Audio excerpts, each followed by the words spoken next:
I majambu lamanene maxaka ya mina loyi a vulavulaka Isithole ni ponisiwile na yi rhandza hosi ni le ntirhweni wa mavoko mi nga hlamarisiwi hi ti-background leswi mi nga ta swi vona ka ti-background ni le ntirhweni Xikwembu a xi mi endli kahle laha ni khongelaka vusiku na nhlekani loko Xikwembu xi ni pfuna xi ni humesa eka ntirho lowu hikuva a ni nge suki ni huma ni nga rhanganga hi ku lunghisa swin'wanyana a ni lavi ku ya cinca vhangeli ya Xikwembu for mali ni lava ku sungula ni endla swilo in the right base ku loko ni famba ni ya ni ya tirha ntirho wa Xikwembu ni tirha hi ku tshembeka emahlweni ka Xikwembu ku ri na ku hembela vanhu hi ku lava mali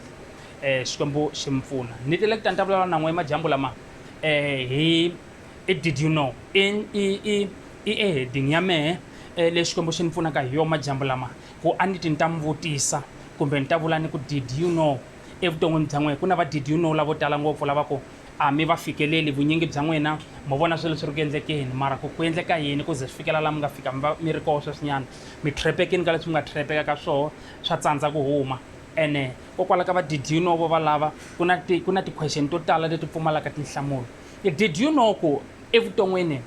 leswi hi nga na swona hi leswi Xikwembu xi nga tsala ku hi ta va na swona ku tlurisa leswi hi nga na swona swinyingi leswi swa ha taka leswi hi nga na swona swi nga vekiwa swi ri swa hina problem i ku a hi swi twisisi ku hi yisa ku yini ka Xikwembu hi ya claima leswi nga swa hina rightfully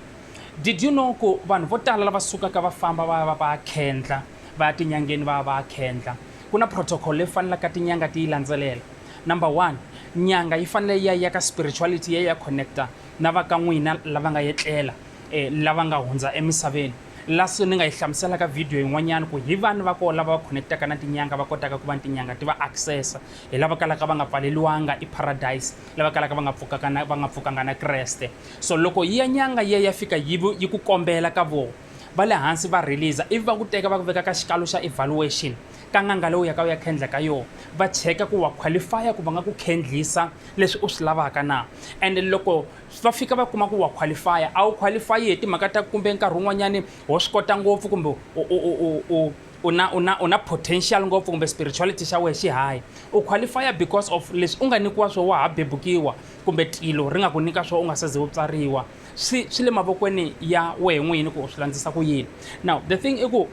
leswi u ya ka ngangeni nganga yi fika yi ku activatela swo yi ku nyika swona i swilo leswi nga swa wehe already now leswi fikaka xi endleka nganga yi ta fika swa ku va na exchange u fanele u sacrifice it's either u ta sacrifice hi vana va wehe kumbe u sacrifice hi ngati ya we n'wini ku loko u hlangana na wa xisati loko a kuma khwiri ri nyamalala kumbe u sacrifice hi vamakwenu kumbe u sacrifice hi van'wanyana swa ku va fanele va xaniseka in exchange of mali u ta va na mali hinkwayo u ta va na swilo hinkwaswo but then ku na lava nga ta safari remember number 1 u nyikiwa leswi nga swa wehe already Xikwembu xi nga ku asayinela swa ku swa wehe problem